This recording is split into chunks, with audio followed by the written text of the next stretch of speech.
you. Good morning, East Montgomery County. I'm glad to be here today to talk to you about some things that are dear to me, obviously, my job, and also a little bit more about me as well. But before I go do that, I just want to say thank you, because I wouldn't have this job right now if it weren't for this chamber. And she's not here today, but Sherry is the one that helped make that connection with my market president over there, Jason Culpepper, as well as my sales account exec, Thanasia. She also connected her with Community Impact. So I am really appreciative of the chamber and all that they do in the community and connecting each other with other businesses and local leaders. So I just wanted to highlight that for a second. All right, a little snapshot about me. So I've been married 20 years. I have 4 kids, and I live in organized chaos, which I absolutely love, every minute of it. I did realize that getting a family photo is much like launching a business. So I grabbed all of these, and as a lot of you know, I used to work for Revolutionary Education, and when I was looking for pictures, I realized that every one of our children and my husband also participated in that nonprofit. So we obviously like to serve our community as a family, so thought I'd just highlight a little bit of that. Also, you know, after years of working with nonprofits and other small businesses, I learned one thing, that success isn't about being, it's about being remembered, really. And so that's why I want to talk about some advertising for your business, why advertising is an investment. It's not like a fixed cost where you've got your bills, your utilities, your payrolls that disappear at the end of the month. Investing in your business it's building something. It's going to build memory. It's going to build familiarity, and it's going to build credibility with your customers out there that you're looking to obtain. Objectives for advertising. You want to inform.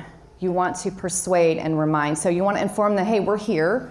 You want to persuade people to come into your business.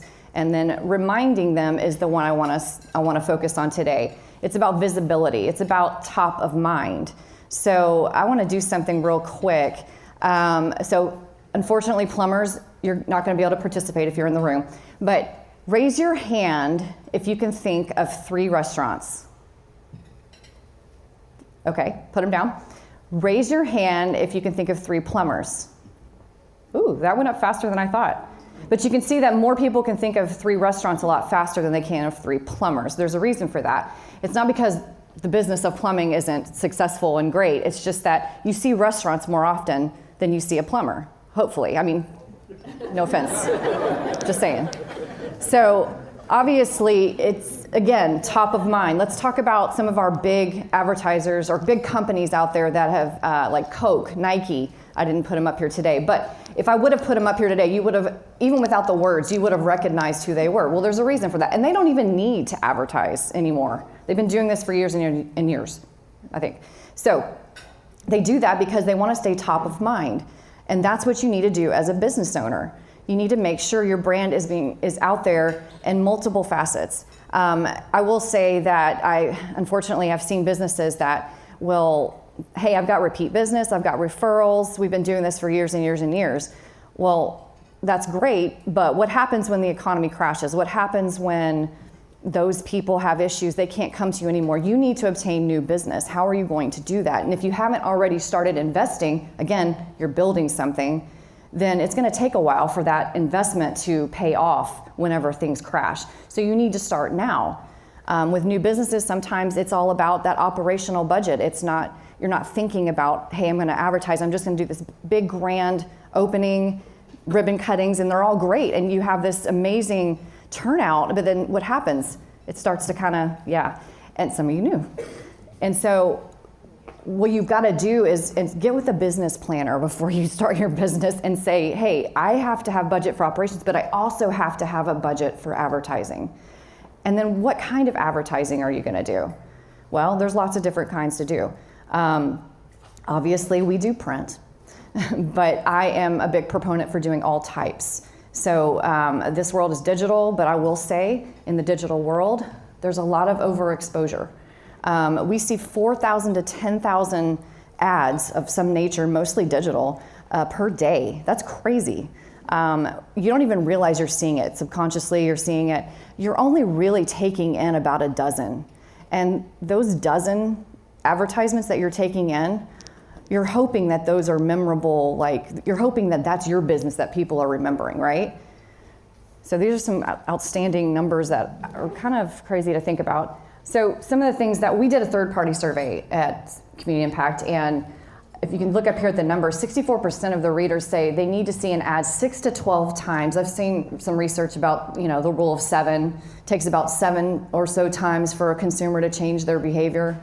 That's why whenever you advertise one time, it's like, I didn't get anything from that. Well, that's because we're bombarded, like the slide before, and so you need to see it more than once, obviously, for it to really impact your memory. It's a cognitive thing, it's a science. 67% search online for a business after seeing it in print. 75% can recall a brand after print advertising versus 44% digitally. So this is a third-party survey. That's not just us coming up with the numbers, and you can do your own research. But I will say that, again, advertising as a whole is the main point, but multiple ways, saturating, casting a wide net, that's something that is extremely important for your business. I want to switch gears a little bit about community impact. We've been around 20 years. We celebrated that this year. It was in 2005, John and Jennifer Garrett in the game room of their home. They were very curious people. They were saying, hey, what's going on with this construction over here, this business coming in there? I feel like the community needs to know. And so on a credit card, they started their first paper 20 years ago. And obviously now we are doing well, and we have 14 markets in Houston alone. We have 40 in Texas, still growing, going to be in Bryan College Station soon, actually, and reach over 2 million people. So this business is thriving. Here in New Caney Porter, we're reaching about 36,000 right now, continuing to grow, obviously, as we grow out here. My job is to oversee this publication and Kingwood, Tascasita, Lake Houston, Humble area as well. With our editorial team, we go out and we focus on things like what businesses are coming to the area, what the transportation situation is, things that are important to you and your community. That's why it's hyper-local. That's why it's trusted. People get it and they read it and they say, hey, I want to know what's going on. And as a business owner, we would love to partner with you. We can only do this because of advertisers like you. We can only bring this free publication to our community with the support of our local businesses. Here's some testimonials. We work with lots of restaurants, obviously, and so it's easy to grab those because they do coupons, but we have other testimonials from other realtors that have been with us for years. And some people will come out of our paper for a while and then they'll go back into it because they realize, the visibility factor. But I love these pictures right here. Burger Fresh is a new one, and they were crashing. They had just opened, and they needed to get some visibility in the community. I said, hey, let's do this. And so they started getting these coupons returned, and same with Los Jarritos. Juan, he's an amazing guy. This is what he says. It's working great. So we also have Tony Rafa, who you guys probably got to partake in some of his food recently. He also came back into our paper. He's a great supporter of the community. And so anyways, I just wanted to end with this. If you want to be in the know, subscribe to our local newsletter. So this is desktop view, obviously communityimpact.com. Go on there, subscribe to New Caney Porter or any area you really want to know what's going on. It's about 4 or 5 stories every morning. Very quick snapshot of what's going on in your local community. It's easy. It's an easy read.